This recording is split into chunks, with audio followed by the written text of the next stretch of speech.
दोस्तों आज हम बात करेंगे एक सरियलिस्ट कॉमेडी ड्रामा फिल्म के बारे में जो 1964 में बेस्ट फॉरेन लैंग्वेज फिल्म का ऑस्कर जीत चुकी है और आज भी the greatest and most influential films of all time में गिनी जाती है।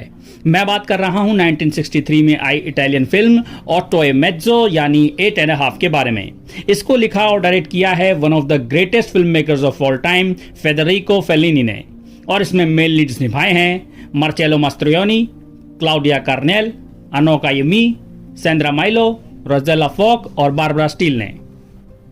पहले मैं आपको इसकी पूरी कहानी समझाऊंगा, फिर थोड़ी बात करेंगे इसके टाइटल के बारे में, उसके बाद इसके सिंबोलिज्म्स के बारे में जानेंगे और आखिर में इसकी एंडिंग और उसके मतलब को समझने की कोशिश करेंगे। ये सब जानने के लिए इस वीडियो को एंड तक देखिएगा। मेरी हमेशा कोशिश रहती है कि मैं आपको फॉरेन सिनेमा की उन मूवीज के बारे में जानकारी दूं जो शायद आपको कहीं और ना मिले, इसलिए ऐसी ही और दिलचस्प मूवीज के बारे में जानने के लिए इस चैनल को सब्सक्राइब करके बेल आइकन को जरूर दबा दीजिए। तो चलिए वीडियो शुरू करते हैं। हेलो दोस्तों, मेरा नाम है अमन और आप देख रहे हैं सिनेमैटिक ज्ञान। Let's get started.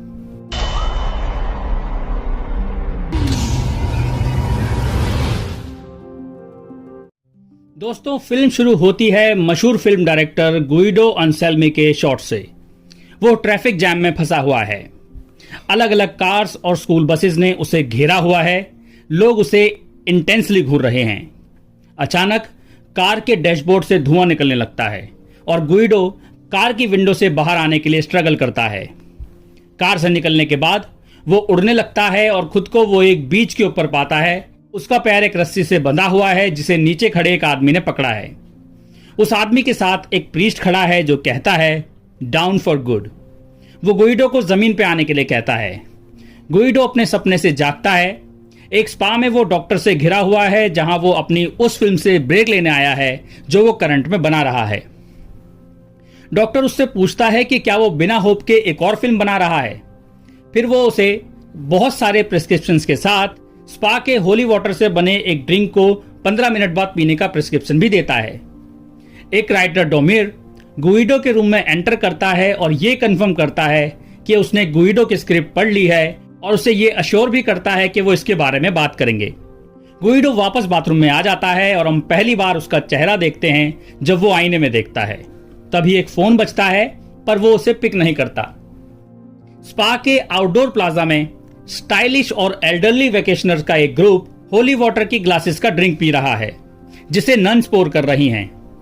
गुइडो अपने ग्लास के लिए लाइन में लग जाता है और इमेजिन करता है कि जो औरत उसे वो ड्रिंक दे रही है वो एक परी जैसी औरत है जिसने व्हाइट रंग के कपड़े पहने हैं।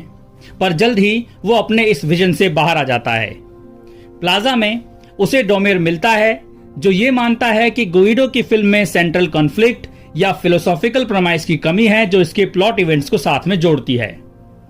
गुइडो उसे अश्योर करता है कि वो फिर भी ये फिल्म बनाना चाहता है। बट जब वो अपने पुराने दोस्त मारियो को नोटिस करता है तो वो डिस्ट्रैक्ट हो जाता है। मारियो एक्सप्लेन करता है कि वो स्पा में अपने लिवर को ट्रीट करने आया है और वो एक यंग खूबसूरत लड़की ग्लोरिया को बुलाता है। गुइडो ये अज्यूम कर लेता है कि ग्लोरिया मारियो की बेटी है, पर मारियो बताता है कि मारियो ने अपनी वाइफ को छोड़ दिया है और ग्लोरिया उसकी गर्लफ्रेंड है। ग्लोरिया मेंशन करती है कि उसे गुइडो की लास्ट फिल्म बिल्कुल पसंद नहीं आई, लेकिन वो डोमेर की बहुत बड़ी फैन है। गुइडो पूछता है कि क्या वो एक्ट्रेस है और वो कहती है कि एक्ट करना उसका एम्बिशन है, पर फिलहाल वो solitude of man in contemporary theatre पर अपनी डॉक्टरल थीसिस लिख रही है। गुइडो ट्रेन स्टेशन जाता है। उसकी ट्रेन आ जाती है। हालांकि वो खुशी से ये अज्यूम कर लेता है कि जिस इंसान का वो वेट कर रहा है वो नहीं आया। जल्द ही वो देखता है कि वो गलत था। उसकी मिस्ट्रेस कार्ला ट्रेन से उतरती है। उसने एक सिली सा फर ट्रिम्ड गाउन पहना हुआ है। गुइडो एक्सप्लेन करता है कि उसे अलग होटल में उसके लिए रिजर्वेशन लेना पड़ा क्योंकि उसका होटल फुल था।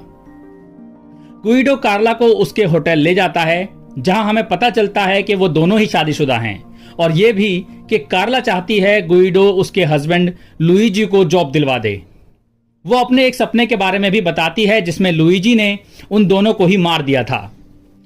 कार्ला के होटल रूम में गुइडो कार्ला के चेहरे पे थिक और भद्दी सी आईब्रो ड्रॉ करता है और उससे कहता है वो प्रिटेंड करे कि वो एक अजनबी है और उसके रूम में वो बाई चांस आ गई है।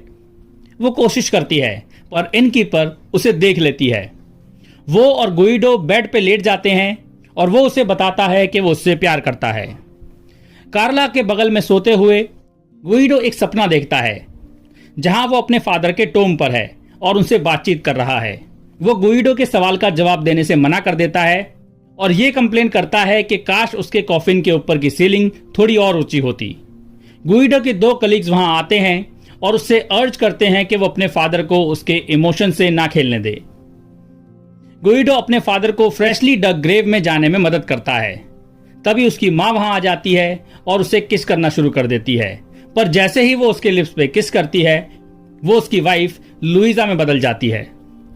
लुइजा उससे पूछती है, मैं तुम्हारी वाइफ लुइजा हूं, तुमने मुझे पहचाना नहीं?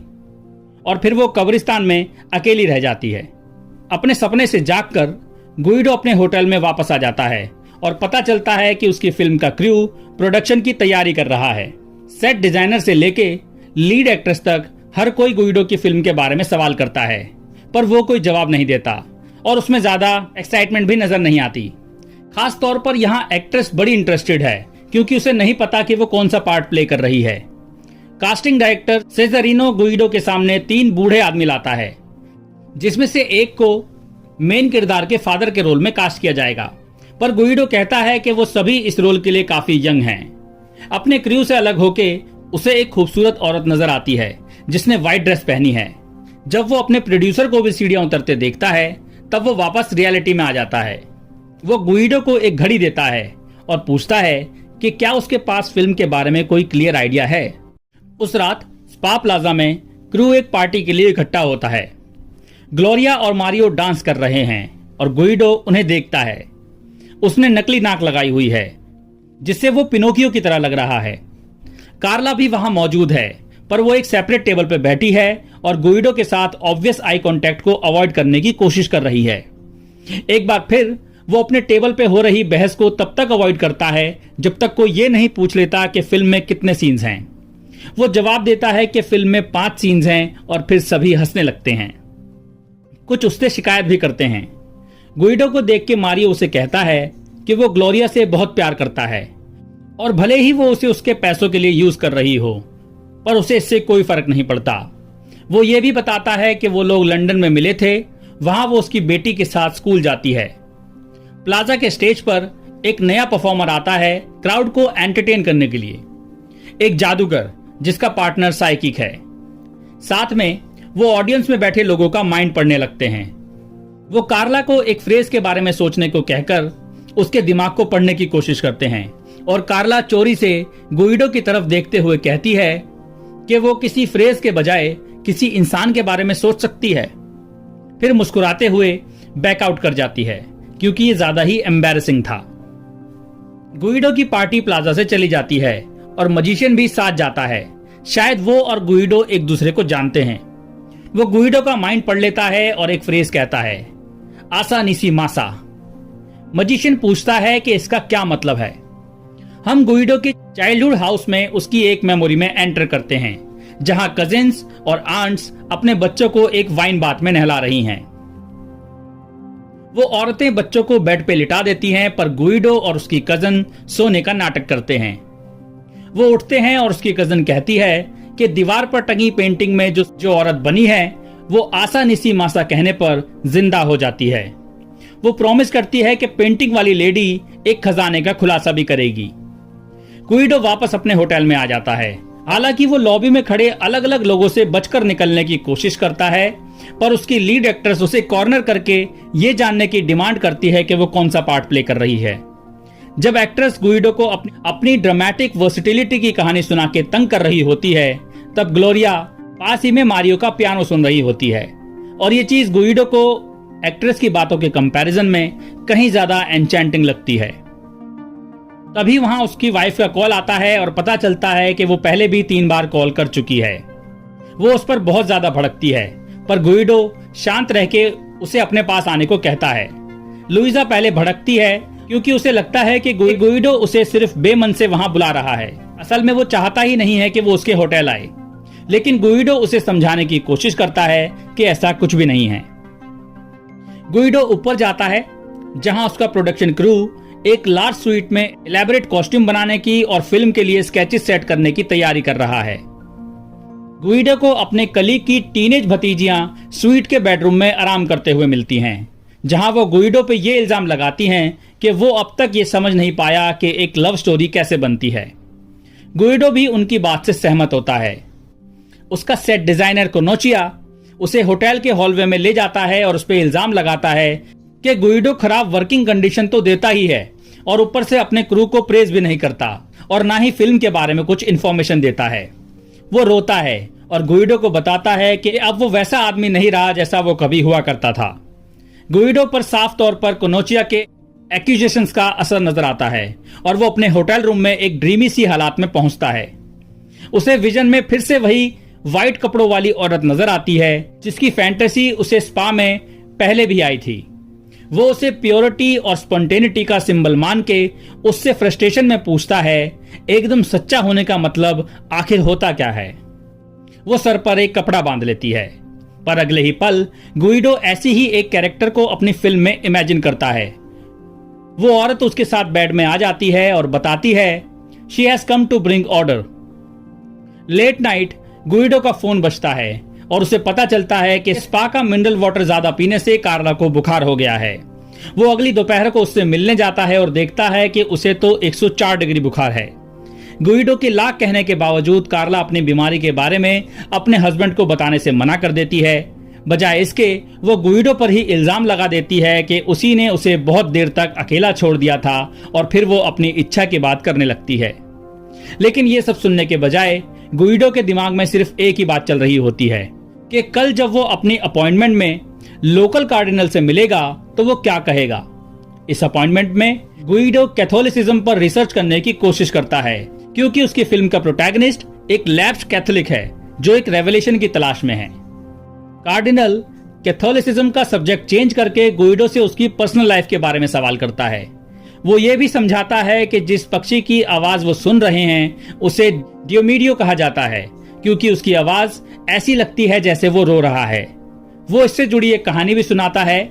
इस कहानी के मुताबिक ग्रीक माइथोलॉजी के हीरो डियोमीडियस की मौत के बाद उसके आदमी बहुत ही बुरी तरह रो रहे थे और ये देखकर गॉडेस वीनस ने उन्हें पक्षियों में बदल दिया ताकि वो अपने राजा की ग्रेव की सुरक्षा कर सकें।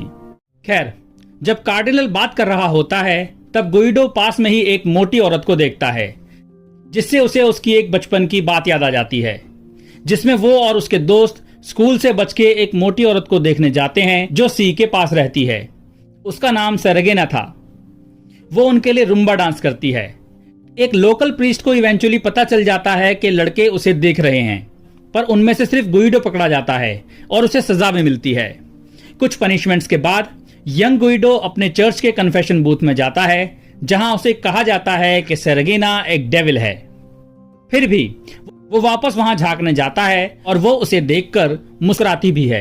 वो अपनी यादों से बाहर आता है और खुद को डोमियर की बातें सुनता हुआ पाता है, जो फिर से गुइडो की फिल्म को ये कहते हुए टारगेट करता है कि ये गुइडो की चाइल्डहुड की मेमोरीज पर डिपेंडेंट है। गुइडो और उसके कलीग्स स्पा के स्टीम रूम के लिए निकल जाते हैं, जहां प्रोड्यूसर उसे बताता है कि उसे ये जरूर सोचना चाहिए कि क्या ऑडियंस इस फिल्म से रिलेट करेगी। गुइडो इधर उधर देखता है और स्टीम रूम में हर कोई सोया हुआ नजर आ रहा है। तभी एक अनाउंसमेंट होती है कि कार्डिनल गुइडो से मिलने का वेट कर रहा है। एक आदमी उसे वो कपड़े लाकर देता है जो उसे पहनने हैं और वो उससे सब कुछ कन्फेस करने का अर्ज करता है। कई और अजनबी उसे एडवाइस देते हैं और कार्डिनल से कुछ फेवर्स रिक्वेस्ट करने की बात भी कहते हैं। गुइडो कार्डिनल से दूसरे स्टीम रूम में मिलता है, जहां वो उसे बताता है कि वो खुश नहीं है। कार्डिनल पूछता है कि वो ऐसा क्यों मानता है कि उसे खुश होना चाहिए और उसे ओरिगेन्स होमिली से 4 लैटिन टेनेट सुनाता है। अचानक हम देखते हैं कि गुइडो होटल प्लाजा में किसी तरह के कार्निवल से गुजर रहा है। वो एक औरत को स्मोकिंग करते हुए नोटिस करता है और देखता है कि ये तो उसकी वाइफ लुइजा है। वो डांस करते हैं और वो उसे टीज करती है कि उसका अफेयर चल रहा है। वो ये मानता है कि उसने अपनी फिल्म में ज्यादा प्रोग्रेस नहीं की है। लुइजा अकेले वहां से जा ही रही होती है कि तभी गुइडो का प्रोड्यूसर उसे रोकता है और उसे गुइडो और उसकी फ्रेंड रोजेला को अपनी कार में बैठने के लिए कहता है।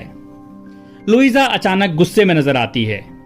बाकी बचे क्रू के साथ वो गुइडो की फिल्म के लिए बनाए गए इलेबोरेट कंट्री साइड सेट के लिए निकल जाते हैं। वो स्कैफोल्डिंग की तरह ऊंचा बना हुआ था जिसपे वो एक स्पेसशिप की इमेज प्रोजेक्ट करने वाले हैं। सभी उस स्ट्रक्चर की सीढ़ी पे चढ़ते हैं और तभी प्रोड्यूसर फिल्म का प्रेमाइस समझाता है। एक थर्मो न्यूक्लियर वॉर से भागकर लोग दूसरे प्लेनेट के लिए एक स्पेसशिप में चढ़ जाते हैं। लुइजा की सिस्टर ये रिमार्क करती है कि सेट तो बिल्कुल गुइडो की तरह है, एक सेल्फ पोर्ट्रेट। लुइजा का ब्रदर इन लॉ एनरिको उसे जैकेट ऑफर करता है और पूछता है कि वो इतनी डाउन सी क्यों है, पर लुइजा इस बात को नकार देती है। गुइडो भी रोजेला से पूछता है कि लुइजा उदास क्यों है। वो रिप्लाई देती है कि लुइजा खोया हुआ सा महसूस करती है और वो चाहती है कि गुइडो चेंज हो जाए। गुइडो मानता है कि वो अपनी फिल्म को लेकर कंफ्यूज्ड है और वो सोचता है कि उसने कहां गलती की। रोजेला एक स्पिरिचुअल इंसान है और गुइडो को बताती है कि स्पिरिट्स कहती हैं कि वो फ्री है, पर उसे जल्दी ही कुछ चूज करना होगा। वापस उसके होटल रूम में गुइडो को सुनाई देता है कि लुइजा बाथरूम से आ रही है और वो सोने का नाटक करने लगता है। वो फ्रंट डेस्क पे कॉल करती है और एनरिको के बारे में पूछती है और उसे पता चलता है कि वो अभी भी बाहर है। वो एक दवाई लेती है और गुइडो उठ के उससे इस बारे में पूछ लेता है। वो बताती है कि ये एक ट्रैंकुलाइजर यानी दिमाग शांत करने की दवाई है जो वो सोने से पहले कभी कभार ले लेती है। वो गुइडो के साथ बेड पे लेटती है और उस पे हंसने लगती है, ये समझाते हुए कि वो उसे कभी चीट नहीं कर पाएगी क्योंकि कुछ छुपाने और झूठ बोलने जैसी बेतुकी चीजें उससे झेली नहीं जाती। पर जाहिर है कि गुइडो के लिए ये उससे कहीं ज्यादा आसान है। गुइडो कहता है कि वो नाराज है क्योंकि उसकी वाइफ ने उसकी लाइफ को इस हद तक गिरा दिया है जैसे कोई कुकी जार से चोरी कर रहा है। वो थोड़ी देर झगड़ते हैं और फिर सो जाते हैं। अगली सुबह गुइडो प्लाजा में लुइजा और रोजेला के साथ बैठा होता है।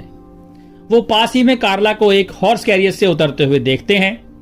लुइजा यहाँ ये खुलासा करती है कि उसे उनके अफेयर के बारे में तभी पता चल गया था जब वो इस टाउन में आई थी। वो गुइडो को ये कह के सफाई तक नहीं देने देती कि उसे अब और कोई झूठ नहीं सुनना। वो गुइडो को बहुत सुनाती है कि तुम्हें हमेशा ही झूठ बोलने की क्या जरूरत है, तुम कुछ चीजें सच बताकर नहीं जी सकते, हर वक्त सच्चे रहने का ढोंग तुम कर कैसे लेते हो। और जो असली चीजें उसे सबसे ज्यादा इरिटेट करती हैं वो ये है कि गुइडो ने कार्ला को उनकी लाइफ में मिक्स कर दिया है क्योंकि वो उनके बारे में सब कुछ जानती है। फिर उसके साथ साथ रोजेला भी उसे थोड़ा सुनाती है। अचानक हम गुइडो की एक और फैंटेसी में एंटर करते हैं और कार्ला गाना शुरू कर देती है। लुइजा कार्ला के पास जाकर कहती है कि उसकी आवाज बहुत ही खूबसूरत है और वो बहुत स्टाइलिश भी है, पर कार्ला मान लेती है कि वो थोड़ी ट्रैशी है। वो वहीं साथ में थोड़ा डांस भी करते हैं।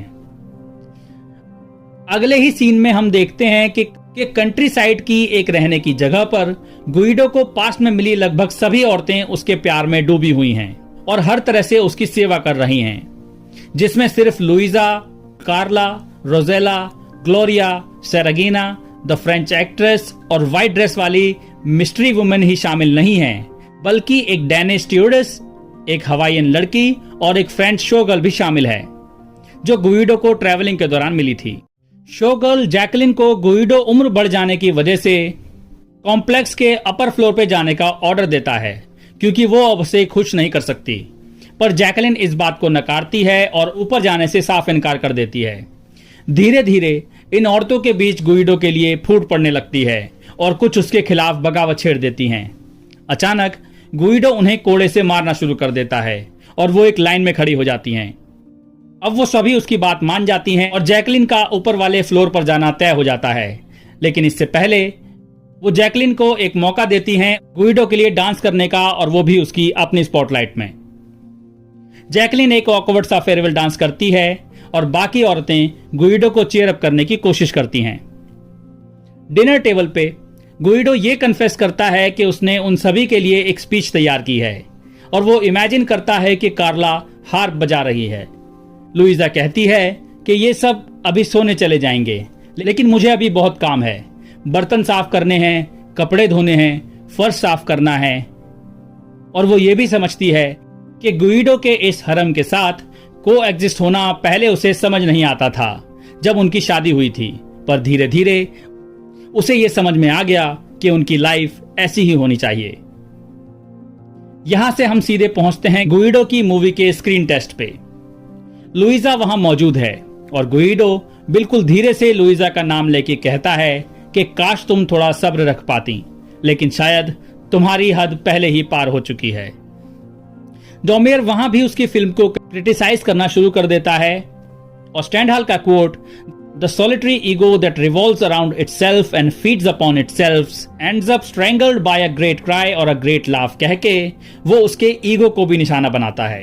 और फिर गुइडो ये इमेजिन करता है कि वहीं के दो आदमी डोमियर को फांसी दे रहे हैं। तभी थिएटर में प्रोड्यूसर की एंट्री होती है। वो कहता है कि सोचने का वक्त जा चुका है।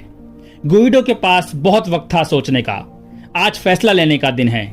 कोनोचियो सारे स्क्रीन टेस्ट ले आया है, यहां तक कि वो भी जो 5 महीने पहले शूट किए गए थे और आज के भी यहां मौजूद हैं। अब सिर्फ गुइडो को यह तय करना है कि कौन क्या किरदार निभाएगा, क्योंकि अगर आज भी ऐसा नहीं हुआ तो प्रोड्यूसर इटालियन फिल्म इंडस्ट्री में एक हंसी का पात्र बन के रह जाएगा। इसलिए वो चाहता है कि आज हर कीमत पे कास्टिंग कंप्लीट हो जानी चाहिए। लुइजा हर स्क्रीन टेस्ट को इंटेंटली देखती है और उसके आसपास मौजूद सभी औरतें गुइडो को बुरा भला कहती हैं, क्योंकि उसकी यह स्क्रिप्ट उसके और लुइजा के रिश्ते के बहुत ही ज्यादा करीब है। जो एक्ट्रेस ऑन स्क्रीन प्रोटैगनिस्ट की वाइफ के रोल के लिए ऑडिशन दे रही है, वो एग्जैक्टली लुइजा जैसे ही ग्लासेस पहनती है और फिल्म में उसके कैरेक्टर को अच्छी तरह पोर्ट्रे भी नहीं किया जा रहा है। प्रोड्यूसर तभी जोर से चिल्लाता है कि ये एक्ट्रेस रोल के लिए बिल्कुल परफेक्ट है और लुइजा अपसेट होकर वहां से निकल जाती है। गुइडो उसे जाते हुए देख लेता है और उसके पीछे थिएटर लॉबी तक जाता है। पहले तो वो सिर्फ ये कहती है कि उसे नींद आ रही है और वो इसलिए होटल जा रही है, लेकिन जब गुइडो ये पूछता है कि क्या तुम्हें किसी बात ने ऑफेंड किया, तब लुइजा उस पर इल्जाम लगाती है कि उसने अपना ईगो बचाए रखने के लिए फिल्म में उनकी जिंदगियों का इस्तेमाल किया और उसके कैरेक्टर को गलती से पेश भी किया। वो कहती है, जाओ दिखाओ दुनिया को तुम्हारी असल जिंदगी का झूठ से भरा ये फिक्शन, दिखाओ कि तुम कितने जीनियस हो। लेकिन जो आदमी अपने सबसे करीबी लोगों से ही सच नहीं बोल सकता, वो अजनबियों से जाके आखिर कहेगा क्या। फिर वो कहती है कि अच्छा हुआ तुमने मुझे यहां बुला लिया, हमें एक एंडिंग की जरूरत थी जो अब पूरी हो गई है। मैं अब यहां से जा रही हूं और अब मैं कभी वापस नहीं आऊंगी। वो थिएटर में वापस आ जाता है और एक कोलेटी नाम का आदमी उसके पास आता है और बताता है कि वो क्लॉडिया की प्रेस एजेंसी से है और खुद क्लॉडिया थिएटर के पीछे उसका इंतजार कर रही है। गुइडो ये सुन के बहुत ही ज्यादा खुश हो जाता है। दरअसल ये वही औरत है जिसे अक्सर गुइडो व्हाइट कपड़ों में अपनी फैंटेसीज में देखता है। वो क्लॉडिया से कहता है, मेरे साथ चलो। वो कार में बैठते हैं और वहां से चले जाते हैं। कार में बैठने के बाद वो उससे अपने प्यार का इजहार करता है और वो भी उससे जवाब देती है। गुइडो उससे कहता है कि तुम बहुत ही ज्यादा खूबसूरत हो, तुम्हें देख के आज भी मेरा दिल किसी स्कूल के लड़के की तरह धड़कने लगता है, पर तुम ऐसे मुस्कुरा क्यों रही हो, क्या तुम मुझे जज कर रही हो। फिर वो कहती है कि मैं सिर्फ सुन रही हूं, तुमने ही तो कहा था तुम्हें फिल्म के बारे में बात करनी है, मुझे तो कुछ पता ही नहीं है। वो उससे पूछता है कि क्या कभी वो अपनी जिंदगी को फिर से शुरू करके किसी एक चीज के साथ फेथफुल रह सकती है।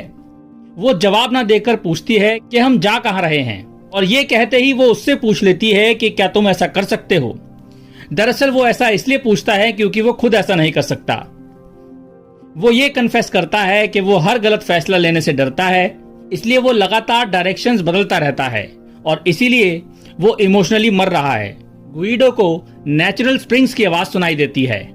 वो क्लॉडिया को इस आवाज की तरफ मुड़ने को कहता है। गुइडो वो रोल डिस्क्राइब करता है जो वो क्लॉडिया से प्ले करवाना चाहता है। एक बहुत ही कॉन्ट्राडिक्टरी औरत जो एक बच्चे जैसी है और एक औरत भी है, नई भी है और पुरानी भी है। वो व्हाइट कपड़े पहनेगी और उसके बाल तुम्हारी तरह ही लंबे होंगे।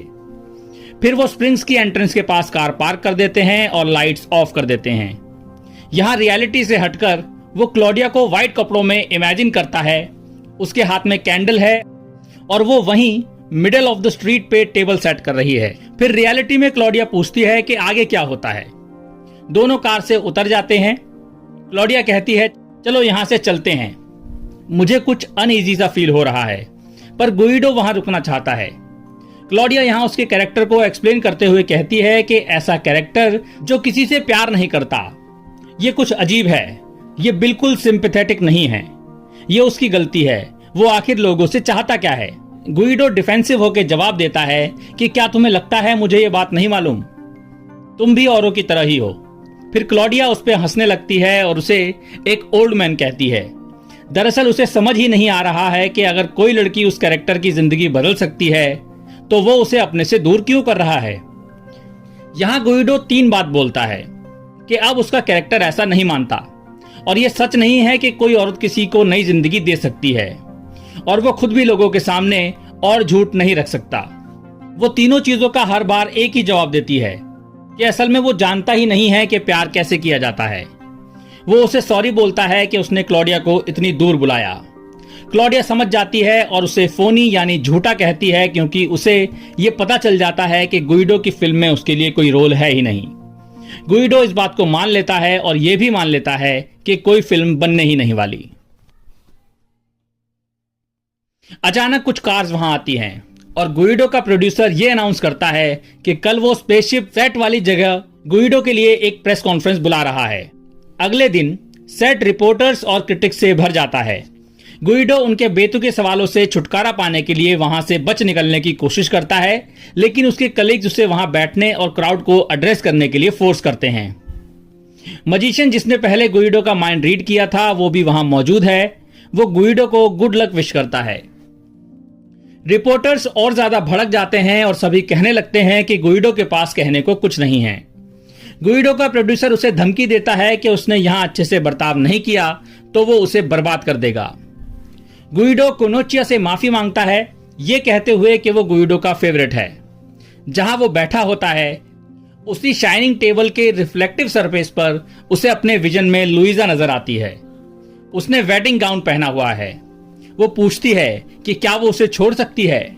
फिर वो हमें उन कुछ रिपोर्टर्स के पीछे नजर आती है जो गुइडो से पूछ रहे हैं कि उसकी वाइफ उसकी मूवीज के बारे में क्या सोचती है।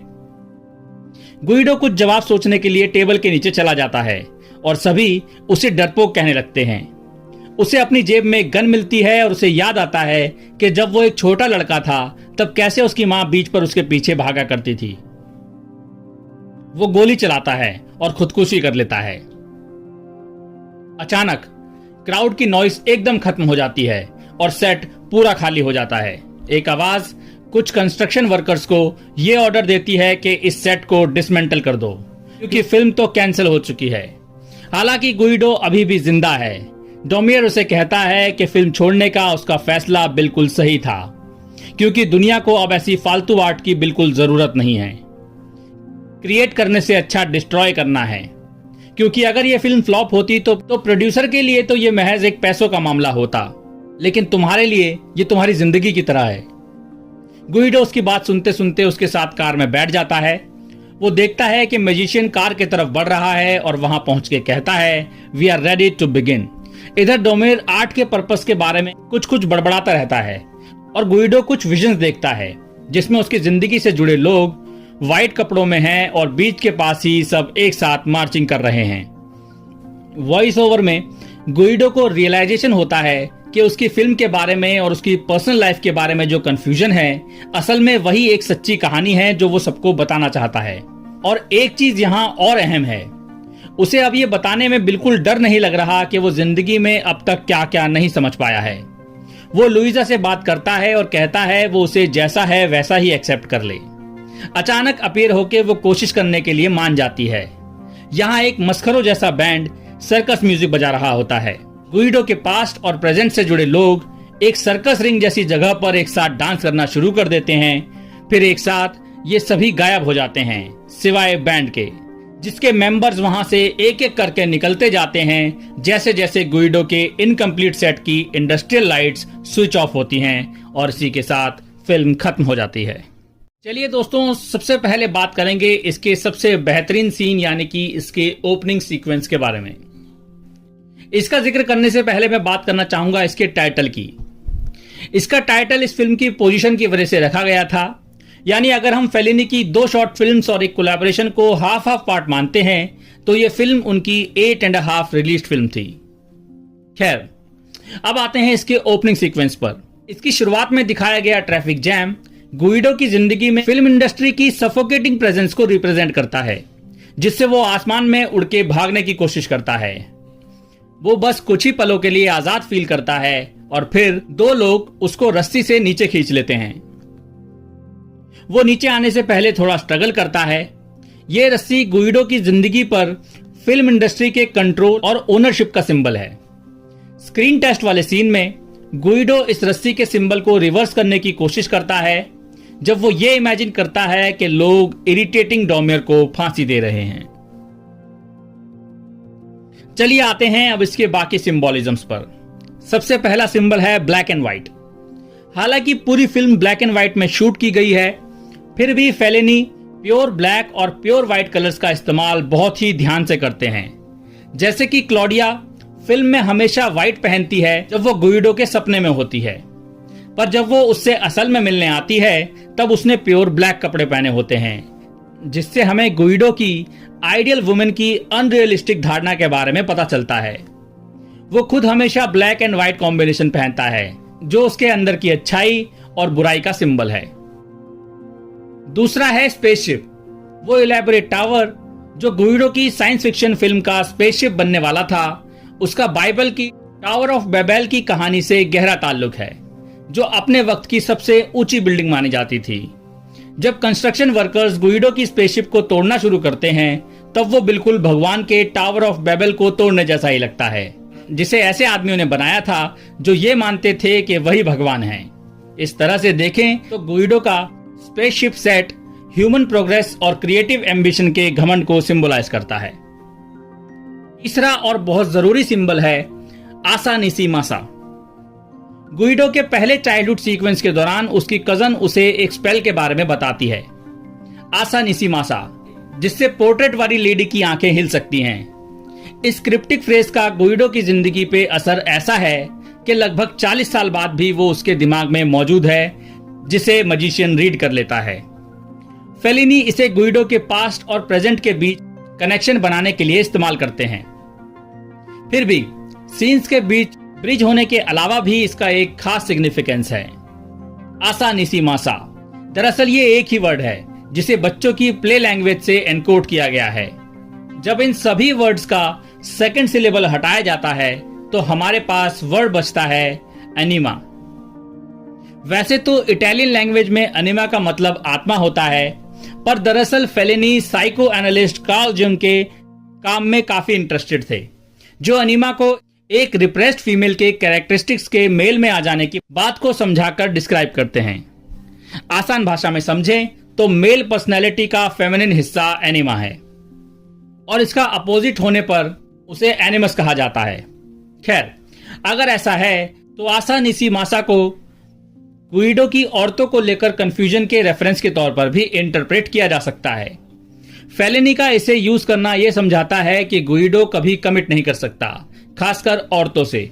ऐसा इसलिए है क्योंकि दिमाग का जो हिस्सा रिश्तों को समझता है वही उसके लिए इनएक्सेसिबल है।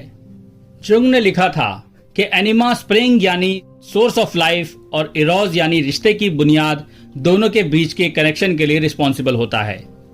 इस थ्योरी से यह बात समझ में आ जाती है कि क्यों गुइडो का डॉक्टर उसे इलाज के लिए स्प्रिंग वाटर प्रिस्क्राइब करता है और क्यों गुइडो को प्यार को समझने में मुश्किल होती है। प्यार वाली दिक्कत का जिक्र फिल्म में कई बार किया गया है, जैसे जब गुइडो सेजरेनो की भतीजियों से मिलता है, वो उसे कहती हैं कि वो एक लव स्टोरी नहीं बना सकता और वो खुद भी ये मानता है। बाद में जब गुइडो स्ट्रीट पे क्लॉडिया से बात करता है, वो उसे टीज करते हुए कहती है he doesn't know how to love. Guido कहता है कि वो ऐसे प्यार पे यकीन नहीं रखता। शायद गुइडो को लगता है कि उसकी प्रॉब्लम साइकोलॉजिकली जन्मजात है, पर पॉसिबिलिटी ज्यादा ये है कि उसे सिर्फ अपनी वाइफ लुइजा के साथ एक स्ट्रॉन्ग कनेक्शन की जरूरत है। इस फिल्म को देखने के बाद एक सवाल मन में और आता है कि ये फिल्म औरतों के साथ कैसा ट्रीटमेंट करती है और गुइडो उनके साथ कैसा ट्रीटमेंट करता है। गुइडो अक्सर औरतों को अपने से कम आंकता है। वो उन्हें एक ह्यूमन लेवल पर ना देखकर एक आर्चटाइपल लेवल पर देखता है। ये फिल्म की शुरुआत से ही समझ आ जाता है, क्योंकि हमें यह पता चलता है कि वो कार्ला के साथ अपनी वाइफ को धोखा दे रहा है। वो क्लॉडिया के बारे में भी फैंटेसाइज करता रहता है, जो कि उसका एक आइडियल और प्योर वुमन का विजन थी।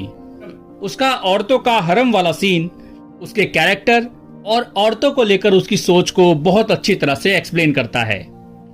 हालांकि उसकी इस फैंटेसी में मेजर ऑफ कंट्रोल भी था, क्योंकि कुछ चीजें यहाँ वाकई रियल जिंदगी जैसी थी, जहां ज्यादा कॉम्प्लिकेटेड औरतें उसके ऑब्जेक्टिफिकेशन से बाहर निकलने में कामयाब होती हैं। इसमें मेन है ग्लोरिया और रोजेला। ये दोनों अपनी डेस्टिनी को कंट्रोल करके और अपनी इंटेलिजेंस का इस्तेमाल करके उसके ऑब्जेक्टिफिकेशन से बच जाती हैं। उसकी फैंटेसी से बाहर परफेक्ट क्लॉडिया भी काफी कॉम्प्लिकेटेड औरत है, और वो ऐसी हरकतें करती है कि जिससे गुइडो की दिलचस्पी उसमें भी खत्म हो जाती है। आखिरकार गुइडो का ये रियलाइजेशन कि उसे और लुइजा को अच्छी जिंदगी जीने के लिए उसके फ्लॉज को एक्सेप्ट करना होगा, ये एक तरह का सेल्फिश फैसला था, क्योंकि ये अज्यूम करना ठीक है कि उसकी इस इम्परफेक्शंस की लिस्ट में उसका अपनी पत्नी को धोखा देना भी शामिल है। यहां तक कि गुइडो के पास्ट और प्रेजेंट के सभी लोगों की फाइनल मार्च एक ह्यूमनिस्ट सेलिब्रेशन की तरह इमर्ज होती है, जिसमें सभी कहीं ना कहीं कॉम्प्लेक्स और न्यूआंस्ड इंडिविजुअल्स हैं। बेशक फेलिनी ने यहाँ अपने फीमेल कैरेक्टर्स को हर अहम किरदार जैसा ही न्यूआंस्ड और वैसे ही मॉरली कॉम्प्लिकेटेड रखा है, और यहाँ सबसे दिलचस्प बात यह है कि अक्सर ये फीमेल कैरेक्टर्स या तो गुइडो जितनी ही स्ट्रांग होती हैं या कभी कभी उससे भी ज्यादा स्ट्रांग बन जाती हैं। एक और सवाल यहाँ हमारे जहन में आ सकता है कि क्या गुइडो की मेमोरीज, फैंटेसीज और ड्रीम्स का एक्सेस हमें मिलना हमें एज अ व्यूअर उसके करीब ले आता है, और हम गुइडो की ज्यादा ही पर्सनल फिल्म को किस नजरिए से देखते हैं। ऑडियंस के तौर पे हमें गुइडो की सबकॉन्शियस और कॉन्शियस दोनों जिंदगियां दिखाई जाती हैं, जिसका नतीजा यह होता है कि हम उसकी बचपन की यादों, सपनों और फैंटेसीज के कॉन्टेक्स्ट में उसकी रियल लाइफ जर्नी पर सोच विचार कर सकते हैं, और ये चीजें भी देख सकते हैं कि ये कैसे उसकी करंट लाइफ में बह रहे हैं। इसलिए गुइडो एक बहुत ही रिलेटेबल कैरेक्टर है, क्योंकि हमें पता है कि आज जो उसकी कमियां हैं वो उसके पास्ट, हालात और इमेजिनेशन का रिजल्ट है, बिल्कुल उसी तरह जैसा हम सबके साथ भी होता है। हालांकि हम गुइडो के सेरेगेना को डांस करते देखने जैसे जुवेनाइल इंडिस्क्रिशंस और अपना विमेन हैरम होने जैसी चीजों से रिलेट नहीं कर सकते। हम उसकी टेम्पटेशन, थीम ऑफ मोर्टैलिटी और लीनिएज जैसे चीजों से रिलेट कर सकते हैं। अब यहां क्योंकि हम गुइडो से रिलेट करते हैं, तो फेलिनी एक तरह से हमसे भी गुइडो की फिल्म पर हो रहे क्रिटिसिज्म पर सवाल करते हैं कि क्या ये वाकई कुछ ज्यादा ही पर्सनल थी। लुइजा और उसके दोस्त गुइडो के इस फैसले से नाखुश हैं कि उसकी फिल्म रियल लाइफ और पर्सनल इंटरैक्शंस पर बेस्ड है। डोमियर, गुइडो का प्रोड्यूसर, और कुछ रिपोर्टर्स भी गुइडो को क्रिटिसाइज करते हुए ये पूछते हैं कि उसकी यादों और रिश्तों में फिल्म देखने वालों को क्यों दिलचस्पी होगी। पर अगर आप ध्यान से सोचते हैं तो फेलिनी एग्जैक्टली यही चीज हमारे साथ करते हैं, हमें 8.5 दिखाकर। वो ये फैसला हम पर छोड़ देते हैं कि अल्टीमेटली पर्सनल एक्सपीरियंसेस इंटरेस्टिंग बनाए जा सकते हैं या नहीं, और ये फिल्म खुद ही अपना जवाब भी है कि वाकई ऐसा भी किया जा सकता है। चलिए दोस्तों, अब बात करते हैं इसकी एंडिंग के बारे में। इस फिल्म का फाइनल पार्ट गुइडो की उस आर्टिस्टिक कॉलिंग को रिजॉल्व करता है जिसका सामना उसने पूरी फिल्म के दौरान किया है, और जो सिनेमा और क्रिएटिविटी की थीम से बंधा हुआ है। डोमियर यहाँ गुइडो के फेलियर्स का एक निराशावादी नरेटर है, क्योंकि उसका कहना यह है कि एरोगेंटली ये मान लेने से कि हमारी आर्ट दूसरों के लिए इम्पोर्टेंट है, इससे बेहतर है कि आप आर्ट बनाना ही छोड़ दें। ऐसे मीनिंगलेस नजरिए से ही गुइडो को यह एहसास दिलवाया जा सकता था कि उसको फिल्म मेकिंग और लव लाइफ दोनों ही में परफेक्शन नहीं बल्कि इम्परफेक्शन को अपनाना जरूरी था, और यहीं उसकी एग्जिस्टेंशियल सर्च पूरी होती है। इस पूरी फिल्म में कहीं कहीं यह पता कर पाना बड़ा मुश्किल हो जाता है कि क्या रियल है और क्या नहीं। फिल्म की असली एंडिंग इस तरह बिल्कुल नहीं थी। रियल एंडिंग में गुइडो और लुइजा ट्रेन में वापस रोम जाते हैं, जहां सभी कैरेक्टर्स गुइडो को देख के स्माइल करते हैं और ट्रेन टनल में चली जाती है। जो एंडिंग दिखाई गई वो एक प्रमोशनल पर्पस के लिए थी। अब क्योंकि रियल एंडिंग सुसाइड थीम ज्यादा प्रबल तरीके से सामने लाती है, इसलिए फेलिनी ने सर्कस वाले सीन को मोनोलॉग के साथ बढ़ा दिया और इसे एक ज्यादा हैप्पी एंडिंग दी। तो हम कह सकते हैं कि वो ये अनुमान लगाने के लिए खुद को गोली मारता है कि फिल्म बंद हो चुकी है। आखिरकार गुइडो को यह एहसास हो जाता है कि सभी लोग उसका हिस्सा हैं, उसकी अपनी वाइफ के साथ सुलह हो चुकी है और वो चाइल्डहुड में वापस जाके अपनी इनोसेंस भी ले आया है। फेलिनी को बचपन से ही सर्कस का बहुत शौक था, इसलिए इसकी एंडिंग भी कुछ उसी तरह से की गई है। आखिर में मैं यही कहना चाहूंगा कि 8.5 एक ऐसी फिल्म है जो अपनी एक अलग धुन पर चलती है। ये कोई इस्टेब्लिश्ड फॉर्मूला या किसी परंपरा को फॉलो नहीं करती। ये सभी हेजिटेशन से आजाद है। ये एक ऐसी फिल्म है जिसके आज भी बेशक बहुत क्रिटिक होंगे, जिनके पास इसके बेलगाम विजन का कोई जवाब नहीं होगा, पर यह कहा जा सकता है कि इस फिल्म की असली खूबसूरती इसकी कंफ्यूजन में छिपी है। ये इसके फिजिकल और साइकोलॉजिकल बेचैनी में मिलती है। ये फेलिनी की अनोखी फिल्म लैंग्वेज और विजुअल अप्रोच में मिलती है। इसकी इंस्पिरेशन खुद डायरेक्टर की स्ट्रगलिंग और बोझिल आत्मकथा में है। ये हमें सच्ची सिनेमैटिक आर्ट दिखाती है, बिल्कुल उस जिंदगी की तरह जिसे हम जीने के लिए चुनते हैं। ये हमारे अंदर ही पनपती है और ना कि किसी पॉलिश्ड या बारीकी से लिखी गई स्क्रिप्ट के अंदर। और यही इस फिल्म की एनिमा यानी आत्मा है। तो दोस्तों, ये था 8.5 का एक्सप्लेनेशन। आई होप आपको अब ये मूवी ज़्यादा बेहतर तरीके से समझ आ गई होगी और मैं उम्मीद करता हूँ कि आपको ये वीडियो अच्छी लगी होगी। अगर अच्छी लगी है तो इसको लाइक कीजिए। अगर आपके कुछ सवाल या ओपिनियंस है तो उन्हें कमेंट सेक्शन में शेयर कीजिए। इस वीडियो को शेयर कीजिए। मैं मिलता हूँ आपसे अगले वीडियो में। Thanks for watching.